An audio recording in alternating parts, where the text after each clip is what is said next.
नमस्कार दोस्तों, और आज बात करेंगे चाइना के बारे में। देखिए, चाइना की अर्थव्यवस्था को कुछ इस तरह से समझा जा सकता है कि पहले चाइना की अर्थव्यवस्था बहुत कमजोर थी, फिर यहाँ के लोगों में एकजुटता आई और चाइना की अर्थव्यवस्था में एक ठहराव आ गया।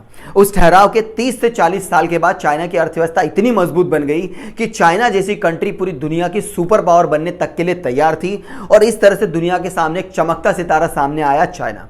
लेकिन इस चमकते सितारे की चमक कुछ कम पड़ती चली जा रही है, क्योंकि चाइना की अर्थव्यवस्था पे अब मंदी के बादल मंडराने शुरू हो चुके हैं। हालांकि चाइना के चमकते सितारे की चमक कम पड़ने के पीछे कई सारे रीजन हो सकते हैं।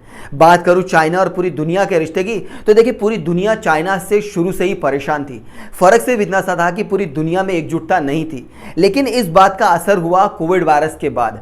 कोविड वायरस के बाद पूरी दुनिया की आंखें खुल गई। उन्होंने समझ में आ गया कि चाइना सुपर पावर बनने के लिए बहुत कुछ बना भी सकता है और बहुत कुछ बिगाड़ भी सकता है। और इस बात का ध्यान रखते हुए पूरी दुनिया के अंदर एकजुटता आ गई और पूरी दुनिया चाइना के अगेंस्ट चली गई। लेकिन इस बीच काफी देर हो चुकी थी। चाइना इस पूरी दुनिया की सबसे बड़ी सप्लाई चेन और दुनिया का सबसे बड़ा मैन्युफैक्चरिंग हब बन चुका था।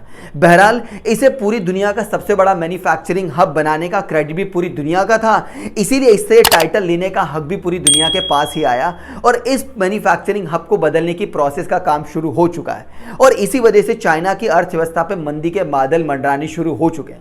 बहरहाल, इसके अलावा अगर बात करूं चाइना की मंदी का, तो देखिए, चाइना के सितारे के डूबने का दूसरा बड़ा रीजन था वर्ल्ड बैंक की रिपोर्ट। एक ऐसी कंट्री जिसे पिछले साल ग्रोथ रेट पे 8% की रेटिंग मिली थी, इस साल उसकी रेटिंग सिर्फ 2.3% रह गई। यानी कि आने वाले टाइम पीरियड में वर्ल्ड बैंक के हिसाब से चाइना की एक्सपेक्टेड प्रोजेक्टेड ग्रोथ सिर्फ 2.8% ही मानी जाएगी। ये चाइना की मंदी का दूसरा बड़ा रीजन है। चाइना की मंदी का तीसरा रीजन था चाइना के अंदर चल रही प्रॉपर्टी क्राइसिस। लोग प्रॉपर्टी खरीद नहीं रहे हैं। इस वजह से डिमांड को बढ़ाने के लिए गवर्नमेंट ने प्राइस बहुत कम कर दी, ताकि लोग प्रॉपर्टी में इन्वेस्ट करें और चाइना की मंदी को काफी हद तक दूर किया जा सके। बहरहाल, देखना यह होगा कि चाइना की गवर्नमेंट की क्या ये पॉलिसीज और स्ट्रैटेजीज चाइना की मंदी को दूर कर पाती हैं या नहीं।